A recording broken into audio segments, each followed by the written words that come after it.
We were at the 2025 Florida RV Super Show. We were lucky enough to have a meet and greet on Thursday. And in this video, we want to share our experience with this great crew.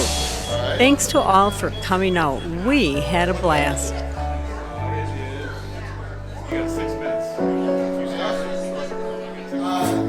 We are so thankful for each and every one of you that tunes in and watches the channel. And thanks for wasting time. Just let's get it over with. Thank you for wasting your time with us. You know, we started doing this as kind of a documentation for ourselves, and we literally went on YouTube just to use the bandwidth to load our videos so that our family and people we would meet could view them easier, because the whole thing about asking somebody to be your friend with Facebook is a little bit embarrassing sometimes when you don't really know someone. And it has turned into this from that. It evolved. It was a surprise. It really was just for family and friends. Just that we're a year into full time. We wanted to let them know, here's where we are. This is what we're doing, and we're alive. We're not crazy. Is anybody else a full-timer here? Do you get that from family and friends? Like, what the heck are you guys doing? Yeah. So we did start the YouTube channel just for family and friends, and all of a sudden I'm saying like, wow, my cousin Lyndon left a comment. That was nice. And like, who's this? Oh, that's somebody I used to work with. Then it's like, who's this? I don't know. Well, who's this? I don't know. It's like, who are these people? It was really interesting how it just kind of evolved into our retirement hobby. And our real, I always call it our digital scrapbook. So when we're really old, we can sit and see, oh, look at that cute little couple having fun. Yeah, I'm so old I'm turning into mold, trust me. You know? But I mean, imagine how lucky I am to have a travel partner like Sue that is crazy enough to be standing up here. So, you know, I'm really thankful that I have the travel partner I had, that we can not only keep traveling like this, but make it fun by having things like this to do. Yeah. Now, what I wanted to ask is that rather than listen to us talk, because you've been, if you watched most of our videos, or at least some of them, we have, I don't know, 325 videos. You listen to a lot of us talking.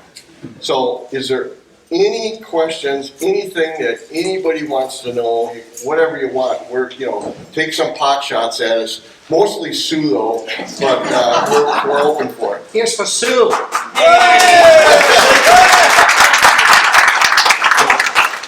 When you first started, you did budget videos. What do you think today? Are they blown out of the water? Well, you know, when we did the budget video, and thanks for asking that question, that was actually the video that started this whole thing, and let's call it putting it on the map, as arrogant as that sounds. That started us to be a channel that had more than 50 subscribers. And that was from Bob and Pearl at Next Exit. And when their subscribership of maybe about 15 or 18,000 at that time, when they said, hey, go watch Mark and Sue, because they don't spend so much money that they're like drunken sailors. We've been watching a YouTube channel recently that is called, it's Mark and Sue, and their channel is called Our Journey in Myles. Myles is the name of their RV. Let me tell you a little bit about our style of full-time RVing. We're both retired, been on the road for 2 years now, and we chose to go the more comfortable way. As Mark always says, we're more into being tourists rather than being campers. So we chose one of the bigger rigs. It's comfortable. And back here we have our tow. And I think when most people think about this lifestyle, they're living the lifestyle that you envision when you think about the full-time RV traveling lifestyle. And Mark and Sue, they're about 10 years younger than us. They're wanting to go out and do stuff, probably not, well, no, a lot of their videos, they're hiking and riding bicycles, they're out doing stuff.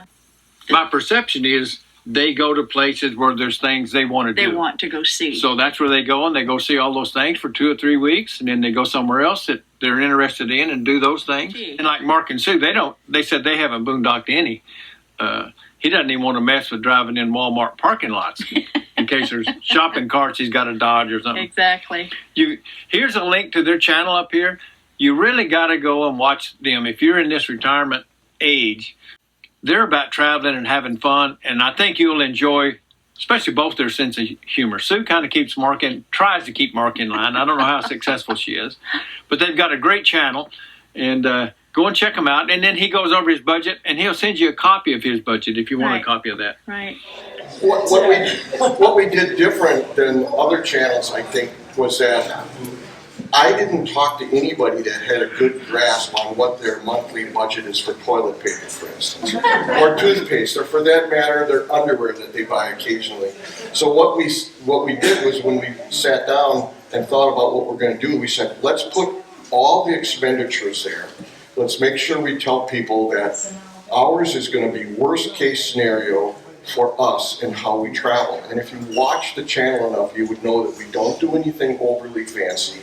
We go to reasonably nice places most of the time, but for the most part, we're between $40 and $80, and we're not boondockers because we don't have the energy to do that anymore. And we applaud the people that can do that and embrace that. And you have to embrace that as a team.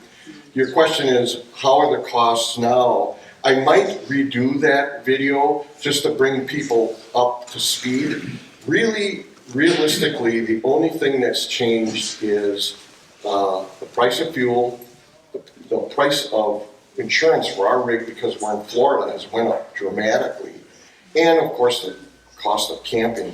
And we're almost to the point now where people that just drop in on the channel, they wouldn't believe our costs, because what was the last time? It was $6,400 a month amortized that we're spending right now. That's averaged out. That's with tires and all that. And we are grateful that we're able to spend a lot of that money with these people right here. Okay?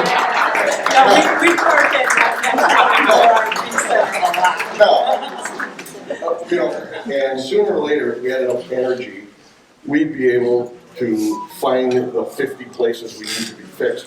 We choose to just always go by them. And that's how I coined the term, and I should have had t-shirts made, is that we just enjoy RVing in between repair stops. And so it's beautiful that they're all over. You guys all know what he's talking about. Let's RV between Phoenix and Atlanta. Well, why is that? That's where their two shops are. So that's been the majority of our costs because we have such an old RV. And that's why when folks here, if you have the wherewithal to buy a new one versus a used one, and especially if you're the type, because of your previous history with your automobiles, where you always update your automobile occasionally, like every 4 or 5 years, well then you're certainly probably better off always buying new and then avoiding what I have to put up with, putting Humpty Dumpty together all the time. Here's where we're at right now. We're gonna ride this pony right into the ground, okay? This year, we're gonna dump another probably 15, 20 grand in doing, repairing things like the countertop, turning it into an induction. I'm getting all new faucets and the rotted out tube, to take the water. So we're spending a lot of money that way. So I don't know if I answered your question. Ask Sue a question so she can talk. So, is your hair color really red? Today it is. A month ago, maybe not.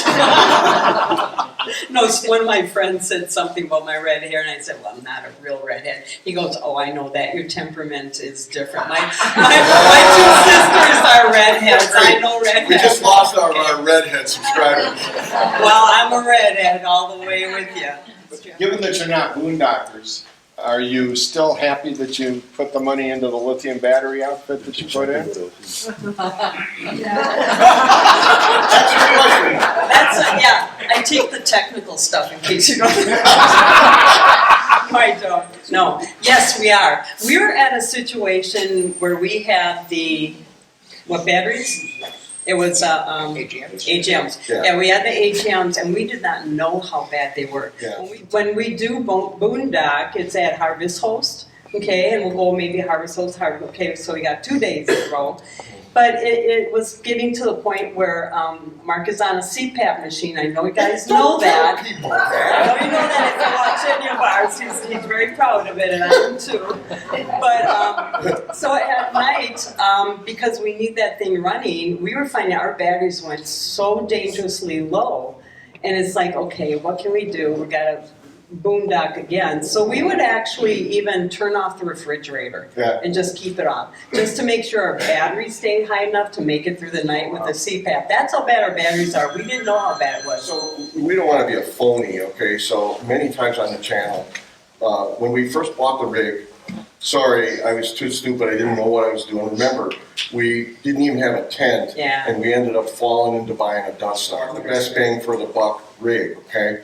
But when we bought it, because I didn't have it inspected, bought it from a real wealthy dentist, and he knew there were certain things that were wrong. They weren't catastrophic things, but it was, I had zero battery capacity, and we didn't find that out until about a week later when I went to fill the batteries, and we put 8 gallons of water in. Okay, those batteries were shot. So at that time, we were parked next to 2 guys that ended up being our mentors that had a Prevost. And he told, I got to the point where whatever he told me to do, because I trusted him, I did. And so we ended up buying Lifeline batteries, and I paid like $3,500 for these 8 batteries that I had them put in. And they were rock solid for most of the time. But we started to get to the point where we're sitting in this, remember, we paid $230,000 for our 14 and 17. But to us, when we come to the show and we see the $750,000 price on it, to us, we're sitting in a $750,000 rig. So we're sitting there, happy as a clam, and we can't even make a piece of toast. And we're like, there's a disconnect here between the power capacity we have, the few times that we do boondock. And you really are boondocking every time you're moving. Now, if you're the type of person that just moves a few hours and then you set up again, fine. But if you're the type of person that spends all day traveling, you can boondock yourself down to having a power issue again. And I would always say on the channel, I wish I could do that decision over again at $3,500. I should have put lithium in. Well, now I was at that time again. So I decided to go with Lithionics because they're awesome, they're space shuttle, they're really high tech. They're part of Winnebago, part of Newmar. And for me, I didn't have near me, when I made this decision, I was in Wisconsin, and I didn't know where to get my solar and my rebuilds worked on, so I sheepishly called National Indoor in Atlanta, and their maintenance manager guy there turns out to be, an ex-military guy that's real high tech on up-to-date stuff, and we decided to have it done there, and that's why I have that extravagant set of videos where I rip everything out and put it in. I can tell you that we did not change any loads. I literally changed the batteries, took the opportunity to upgrade my inverter because my inverter was 10 years old. And we changed the environment so that our batteries are climate controlled and everything. But we didn't make it so I can run my air conditioner, so I'm sure a lot of the people in the audience are like, well, you got all this battery capacity and you can't run your air conditioner. We wanted to be true to the channel. We're too cheap to do it, so we didn't do it. So we did the minimum amount. The question was, we're glad we did it. We did the lithium for sure. Yeah. And we aren't boondockers, so it may not make a lot of sense, but it works for us. And we did determine your hair is red today. I've noticed you've done a few caravans lately. Oh, yeah. How is that? I've never been on one. Have you been on a caravan? Oh my gosh. So we have not, we were avoiding it. We thought, we can plan this, Try to do like a grand circle, try to get a big rig in summer, Everybody's booked like a year ahead, so it's like, okay, this ain't gonna work. So we finally decided, let's just do a caravan, because they book it like a year, 2 years ahead of time. And that was one of the big reasons we wanted to, because we wanted to go places we'd have a hard time going in. When we went on our first caravan, the Grand Caravan, it was over the top, more than what we expected. It was easy. except for pulling your wallet out, it was easy. I mean, you plan, I know all of you guys have made plans. It takes time. It's frustrating. Okay, I can get in here for a week. Oh wait, only 6 days. Oh, I gotta adjust this now. You know, there's all this dancing going on. So, well, it's electric only, it's not sewer, you know. You start to get this herky-jerky planning. It can be done, trust me. We run into plenty of people that do it. They even said they watched our videos and they shadowed the trip. We're too lazy now. It's too, and our decisions are always too last minute. It might be May that we decide, yeah, we should go in August. It's too short of a time period. yeah. Take it, Sue. Thanks, Mark. So we loved it. It was more than what we expected. The camaraderie is over the top. I mean, the best people we've ever met are RV people. Let's talk about camaraderie. Guess who we met on that trip? We met this guy here. Okay, so this is Tim. These are all cute. He's our elegant fireman. Okay, so we gotta warn you guys, if anybody signs up for a caravan that we go on, and if Tim isn't there or Pat and Paul aren't there, if we chum up and like you, if you got room in your car, you're gonna be driving. We tow a Honda Odyssey and we have all of the seats out. So we only have 2 seats in there. And we carry our e-bikes in there, which we dearly love. And we keep them in good condition because they're in there. But when you have to ride share, when you're on a caravan, you kind of all want to go together so you're all at the same time. You kind of sit together with the people you end up clicking with, you know. And we ended up clicking with Tim and his wife, you know. So you end up meeting people that potentially can end up being lifelong friends that are like-minded in what, you know, they do. So this year, we're actually going on 3 caravans. Well, 2 caravans, 1 rally. And it's all with Adventure Caravan. Yeah. You know, I just want to give a plug for Adventure because we've done 3 of them so far. And truly, the key for a fun, successful caravan, I think, are the wagon masters and the tail gunners. Yeah. They were so organized. They are such people-loving, fun-loving people that if you have a bad time with them, then you didn't have a good wagon master or tail gunner. They were outstanding. Mm-hmm. So I just want to put a plug. That's important. Actually, talk about organized. We always, I mean, we're RVers. There are glitches. Things happen. And there are some things that did happen, and the wagon master's like, okay, let me get on the phone. And they might make 10 phone calls, and they fix things. Like we had a bus, we went somewhere, and the bus broke down. Mm-hmm. And so we were supposed to, it was a motor coach tour, so we were supposed to go somewhere else. It's like, okay, it's broke down. Okay, they're on the phone. Yep, okay, they're coming. Okay, so another bus did show up. We missed our next stop. It wasn't a big stop. So it was fine, but they're constantly tweaking and fixing. Yeah. And that's the beauty of a caravan. When you have issues, it's all on you. Well, you know? and you can't have issues. When we went on the Grand Caravan, which was our first one, somebody blew their engine up. Yeah, that was traumatic. Okay, so they're thinking, okay, our trip is ruined, blah, blah, blah, blah. So the wagon master and the tail gunner, they said, well, okay, what's your plan? Well, we got no plan. We got nowhere to go. You know, we don't know where are you being towed to? And they worked with these people, and they booked them in cabins or hotels, and they gave them the pricing that they were allotted, and they worked with that couple so and that they were basically traveling with 2 dogs yeah, too. so It's they a little more continued to travel with us while their engine was being put back together. Yeah, and then about a couple of 4 days or so, right before the end of the tour, they left to go pick their rig up.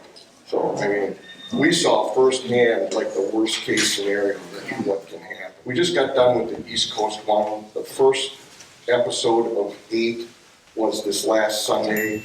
They get progressively better, especially every other week. Sue did the first one, the second one's mine. Third one, fourth one's mine. The fifth one. You can tell by the voiceover. Yeah. Oh, there goes Mark. He's going on. So there's one of the episodes where I'm driving in Jersey City.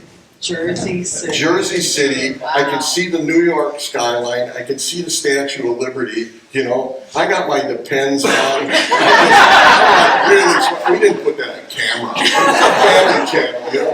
And I'm driving, and it turned out really good because Tim, Elgin Farmer Tim, was in back of us with his dash cam, and he only charged me $50 for that video. He's a good friend. And so we got Myles being shot from the back, and then we got us driving in the front. So it was nerve-wracking, but yet we had the trip log, so we knew exactly where we were going. So this year, in August, late August, we're going on the Black Hills to Rockies. That's like 40 days. And then we're going to the Balloon Fiesta. We're going to do it while we're on the grounds. We've always done it staying at an RV park, so we're going to have like a different perspective this time. And then we're going to be in California for a couple of 2-3 months. And then when the year changes in February, we're going to do fabulous Florida and do the west coast of Florida, the Keys, and then the east coast. We're finally getting to the Keys. Yeah. And I just want to point out that the caravan has put us in places we've wanted to go, but we're too nervous to go, like getting close to New York City and stuff. There's no way we would do the East Coast the way we did it on this caravan. They knew what roads to go on. They had our parks all set up. And like I said, you know, tail gunner, if you have an issue, there's somebody back there to help pick up the pieces, so to speak. But with, what was I going with that? I don't know, I told you to take your private.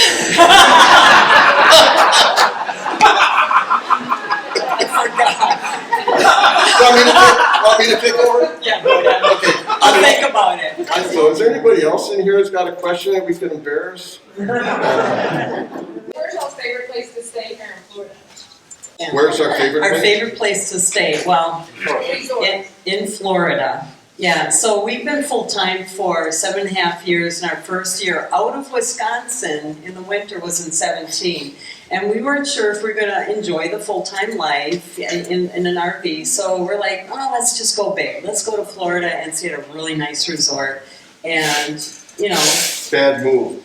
We started up here. We set the bar high. So we went to Cypress Trails in Fort Myers, okay? And we've got videos on it too. That's where we're parked right now. This is our fifth winter out of 7 or almost like 8 winters. Yeah. We keep coming back, and why is that? Well, because it's low, so it's really warm. It's not kind of like today. I was freezing today, but it's usually very warm down there. And coming from Wisconsin, I just want to be in summer all my life until I die, you know.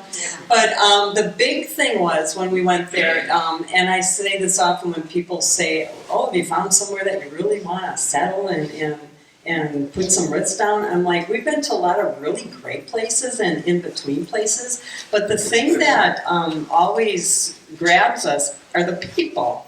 You know, the people. So when we went to Cypress Trail that first year, we made some really good friends, like our friends Pat and Paul, who are in a lot of our videos. So they drive us around. They're our red bus. They're our red bus. But it's the people, and we keep going back for that reason. Besides, it's just a really cool resort. So we don't have a lot to say, to compare with, because we found that, and it's kind of like, you know, it works for us, so we just keep going back. You know, if anybody else has suggestions, somebody suggested somewhere in North Carolina. We're Elks Club members, Oh. and we stumbled on this place. We stayed at a really odd but nice KOA in St. Augustine. Love St. Kind of a Augustine. long strip place, you know. And while we're riding our bikes one day, we go by this Elks Club, and we can see a bunch of RVs back there. We had just become the Elks members. So we ride over there, and we're looking. We go up to one of the guys, and there's 14 spots, and there's 1 or 2 rigs in there. And I go, "Do you have a full hookup?" And he goes, "Yeah, they're all full hookup, 50 amp." Couldn't believe it. Yeah, and they're empty. Yeah, and you could stay 14 days. So, okay, last minute we booked it, hardly anybody there, $50 a night, full hookup, last minute, St. Augustine. Yeah. And the beauty of that place is literally walking out of your rig, taking 25 steps, walking through a fence line, you're in an amphitheater. And they have all sorts of functions, concerts and dances and Farmers market. Farmers markets. Yeah, I a mean, lot of cool you know, stuff. show-stopping stuff to do. That's one of our favorite places in Florida too. When you're not on caravans, how often do you stay at places? Do you travel fast or do you travel slow? It depends. Usually what we do is, we'll be somewhere and it's like, we want to be over here at this time of the year, okay? So we'll go, oh, what's to look at? We're jumping all over the place. We had somewhere to be in Nashville last year. Where was that? Oh, it was at the VIP with National Indoor Art Center. It was awesome. But we had a month to kill. Mhm. And every time we're coming down from, because we usually do Wisconsin, our hometown, our family, our friends, our doctor's appointments. We'll do that in the summer for at least a couple months. But as we're coming down a lot of times to the Atlanta area or to Florida, we go by Chattanooga. Well, we got time to kill to go up to Nashville. And we had... I think about We a had a month month. or 2 months, Yeah. or a month and a half. So I said, every time we go by Chattanooga, it's beautiful. You're winding through there. It just looks like a cool place. Let's just stop. We stopped for a month. Usually we don't stay that long, but I'm so glad we did. Every other day, we were exploring the area in so many different ways. To answer your question, you know, from a different way, we really, really try not to be like many travelers where we look as our fun's starting, oh man, yeah, we're going to so-and-so. That's when the fun's gonna start. To me, the fun starts when I wake up, I'm still alive, and I'm gonna have coffee in a couple of minutes, you know? And then pretty soon we started looking at the cities, and I'm telling you, man, that thing, if you just type in things to do in Chattanooga, things to do in Vegas, you know? That's part of our plan Yeah. too. If we have all these spots, it's like, oh, what's there to do? Things to do. And it's like, holy smokes, we need a week there. So we just plugged in a week. This is like, we can do that in 3 days. Yeah. So we do 3 days. Thankless We plug can. for our channel too. All of your other favorite YouTube channels, see if they do the same thing. Not many do. Whatever state you're gonna travel in, if you're gonna travel in California, Wyoming, Florida, whatever, you go, well, what the heck are we gonna do? You can go, let's see what Mark and Sue did. And you can go to our playlist and you can go RV California and you'll see we have 28 videos, you know. RV Wyoming, we got 3 videos. And you can look and you go, I'm not doing that. But the point is that, you know, any channel that you like their style, it matches your travel style, maybe even it matches the equipment that you're traveling in, go to their channel, even if they don't have it organized by playlist, go to the search, you know, the magnifying glass, and put in there the state that you're traveling in. All of their videos that they traveled in that state will probably come up. To answer your question, we're all over the place. 3 months, 2 days, a week, you know. Yeah. It depends on what we're But doing. it's what we're looking at. traditionally moving a lot because we paid for this equipment to see things. The clock is ticking there, and I don't know if you can tell it. There's a lot This to see. machinery here is wearing out, you know, and I gotta use it while I still got it. Yeah. I got a good-looking guy with the long hair here. Then we'll get the good-looking lady over here. Okay, ladies first? Yes, ladies first. Ladies Sorry. first. Missing family, so being a full-timer, missing family. Oh, boy. This is my subject. Oh boy, 41 days. Guys, yeah. You know, Mark has 2 sons from his previous marriage. I have a daughter from my previous marriage. And guys, Kids? they're like, yeah. But anyways, so my daughter is dear to my heart. When we started this whole thing and he came up with this idea, do you think we could do something like this? And he's shown me things. I'm like, ooh, what an adventure. I think we can do that. But when my daughter, Sam, at some point starts having babies, my heartstrings are going to be pretty darn tight. And it was about 4.5 years ago, Nash was born, my grandson. And since he was born, this is how I work with that heartstring pull. We find a nice place where Mark will be happy for a while. Maybe he'll make a foot or 2 or 20. So we'll find a place, park, I fly back home. I'll stay for 2 weeks, I'll stay for a month. And I immerse myself. I'm with my daughter and her family, and I've got the best son-in-law. He's like, oh yeah, Sam's happy when you're here because I get to babysit, you know. But I sleep with my grandson, and you know, I fill my heart. So that's good, but it's turned out to be every 3 months. Must be nice to sleep with someone with no CPAP. Yeah. Okay, anybody that's with a snorer, How many snores we got in here? if Nobody they said get trained in a anything. CPAP, you will love a CPAP. It's, realistically, it's quiet as a mouse. Honey. Yes, it is. So it got down to, as far as family ties and stuff, 3 months, I go back, if something happens, my mom was not doing well. And Sue, so that is more. kind of something you have to consider in your expense too, if you're gonna be flying and stuff. Okay, should we go with the good looking guy that we jumped over? Yeah, let's go with the good looking guy. Come on. Yeah. No, this is more of a plug because I know you guys won't ask this. Oh. Mark and Sue want to get to 50,000 subscribers, Oh. okay? And there's an easy way to do that. It's us. We appreciate it. We've gotten to the point where we have become at peace with whatever subscribership we have because we know that the motorhome group is smaller. The people that watch older people motorhoming or RVing. Our niche is getting really small, you see this? Yeah, we quit hang gliding, we don't do that. And so we understand that our universe of subscribers, and we forgot we don't do drama. I can't talk Sue into the bikinis for the... He's tried, washing the rig. Yeah. Oh, let's do an ad for... And a rainy day, oh yeah. Wash, wax, all. Yeah, it's a good problem. Put that down. Yeah. When you get Mark in the Speedo. There you go. That's what I said. Speedo, I'm in. Come on, baby. Okay, when Sue asked about the Speedo, would have been 1985. So I did have a Speedo. I know you will not be seeing a repeat on No, that. I'll send you a picture, Steve.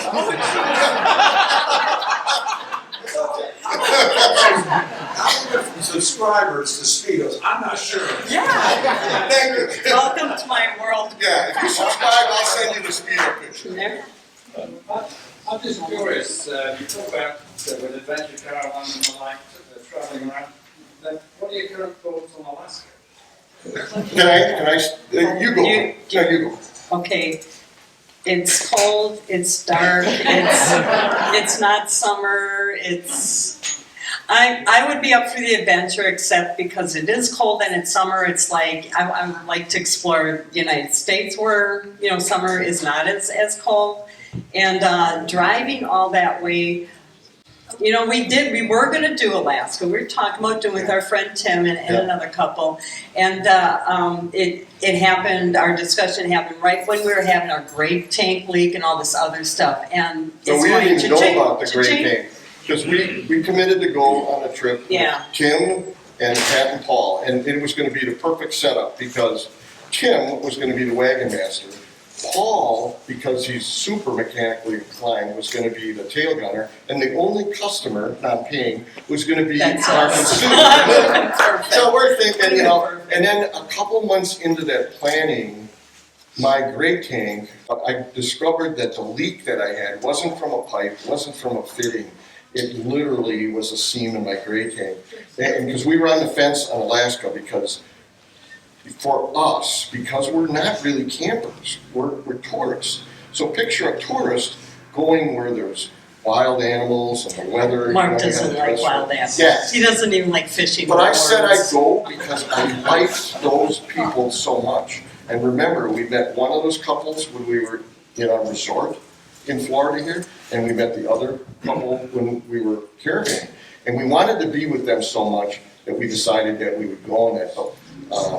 Now we keep hearing you gotta go. How many of you guys have been to Alaska, drove up there, and you all would do it again? We are the minority. Yeah. Did anybody go to Alaska that thinks that it wasn't a good decision? We went on a ship. I would go on a ship. I'm all for the ship. So I guess the moral of the story is don't trust a YouTuber on everything. Everybody has their personal preferences. Yeah, but we don't bash that. No. And quite honestly, maybe the next season, especially if we only got one more season in us after that, and we want to completely wreck our RV before we get rid of it. See, that's it. Well, then we're going to consign it with Brett, So we want to know that we're going to take care of it. Maybe we would go next year. I don't know. That does bring up the shelf life of the channel. You know, I'm going to be 73 in June. Sue's 5 years less than that. We've got 75,000 miles on our rig. It's running good. We pour money in it all the time so that everything is up to date. I over-maintain the hell out of it. My front tires are always between 0 and 2 years old or 0 and 4 years old. I have a cycle because all my tires are the same, and I kind of rotate the fronts to the tags type of things.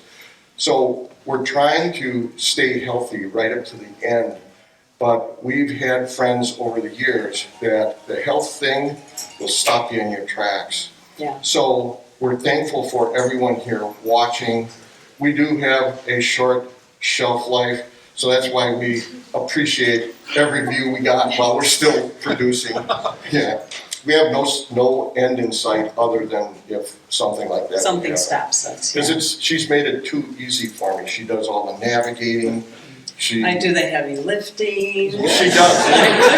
Yeah. When we used to have our autoformer remotely mounted, one of her jobs was to pick the autoformer out of the Honda and put it over there, you know. And I would always tell her, could you like move that when nobody's watching? You know? It makes me look at it, you know. But there's one thing I would have loved to see with you guys, because part of your videos is not just a tour. It's your Phoebes. Oh, the Fifis, yeah. Okay, so okay, we should do a lottery. How many Fifis does Mark have? You know, there's certain channels that have something they're known for. Okay, we're known for the Fifi, okay?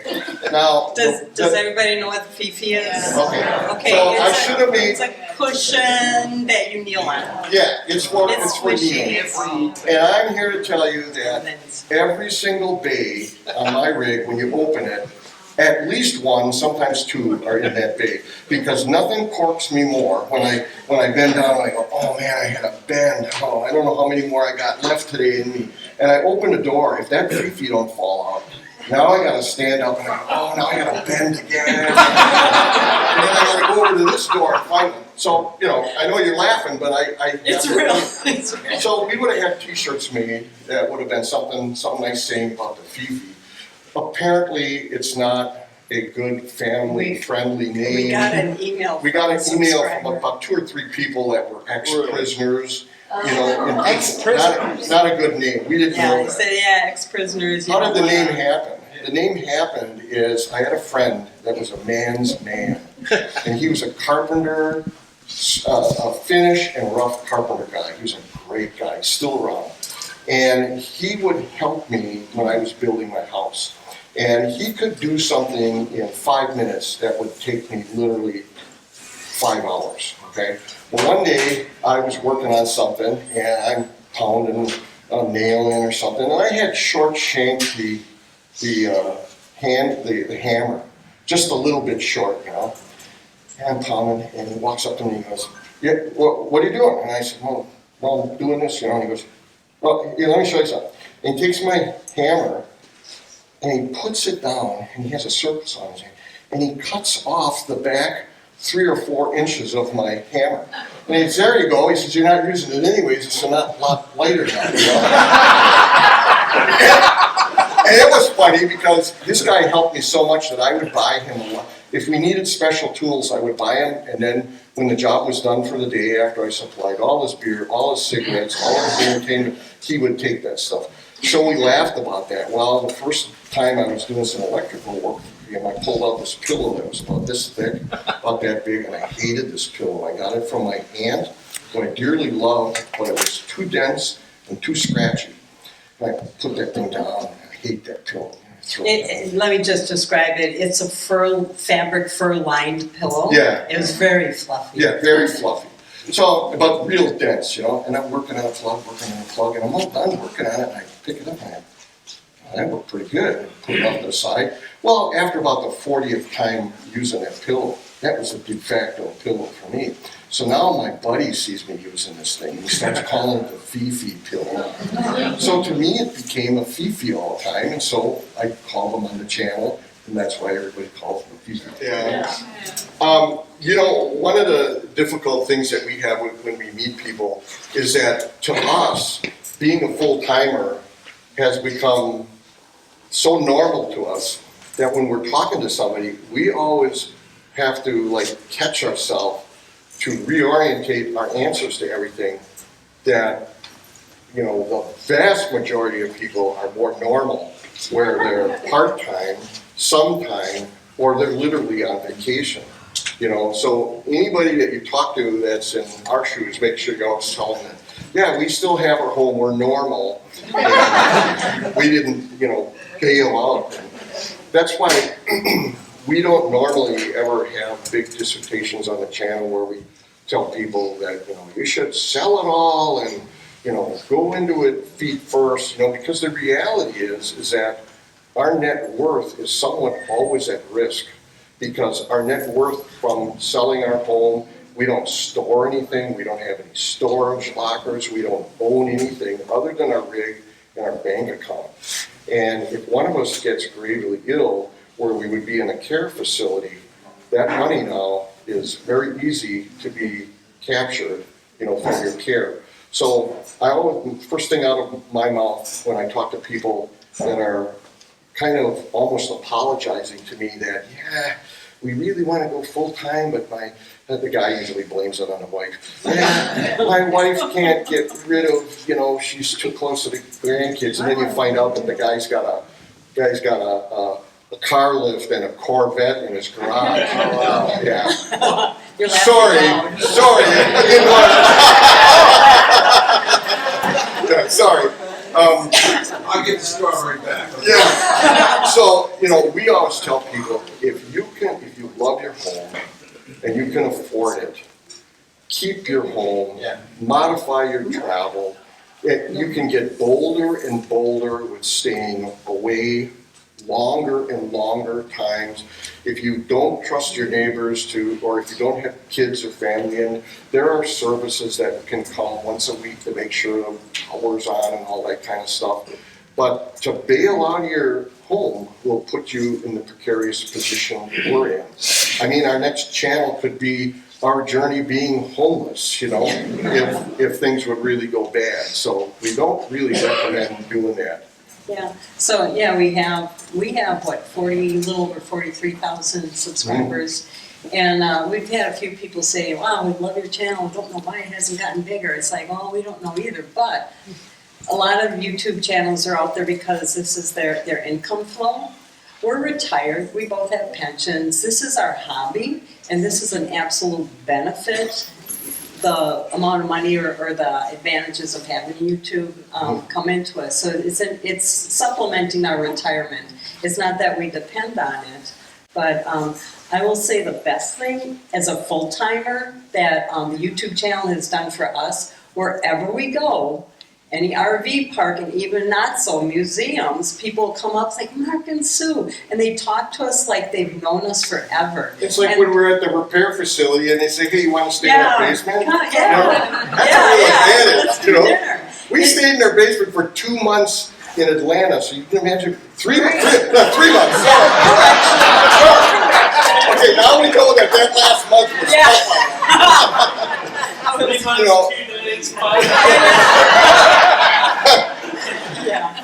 But the cool thing about that is we always say that when people come up to us and they're like, oh, we didn't mean to bother and stuff, it's like, you're not a bother. We absolutely love it. The cool thing is that you obviously have watched us enough and continue watching because you see something similar perhaps in you or that's something you connect with. And we always say, you guys have vetted for us. So if you're approaching us, everybody that approaches us is like, we could hang with you. We end up like there's something similar there. So being full-time, our first year out, we didn't have a YouTube channel, nothing. We had a huge circle of friends back in Milwaukee that we would bike ride and swing dance and do New Year's Eve and picnics and stuff like that. And all of a sudden, that's done, and it's just Mark and me. So it's like we're doing our thing, but now it's kind of like our circle of friends has gotten so big. We've got our big circle back in Milwaukee, but now we've got this even bigger circle across the United States. It seems like anywhere we go, we make a friend. we've come to the point too where we realize, we talked a little bit about how being older, driving something that is, viewed as a little bit over the top, maybe to be traveling around in, because, the Class 8s are so, expensive. We realize that our market is smaller and smaller, and we've gotten to the point where we don't chase the algorithm. We are so thankful for what we have, and what the channel has done for us is when we go to the Albuquerque Balloon Fiesta, we can sign up for media passes, which means they will court us to go on a balloon ride for free, to film it, to make a video. Now, I don't know if everybody knows, but 1 minute on screen that you're watching takes about an hour and a half. So when we put out a 30-minute video, we worked on it for 45 hours for that one episode. And places like Albuquerque Balloon Fiesta, they all understand that. So we have conversations about this many times. When do you have to say enough is enough? When do you have to say I'm thankful enough for what I have? That's where we are right now, the opportunities that we have to speak to you guys. This is an opportunity that we even have at 43,000. We're thankful enough. We're kidding all the time that we want to have 100,000. I have that, on He's different. not. He's not kidding. He wants that. I want 500,000. So, I just want to say we're Mark and Sue from Our Journey in Myles, M-Y-L-E-S. Right. Myles is the name of our Class A. It's actually named Mars. Our Journey in Myles. And once again, Mark and I would like to thank all of you for stopping to say hi and for taking time to watch our channel. Also, leaving a comment and a thumbs up. And hey, don't forget to subscribe.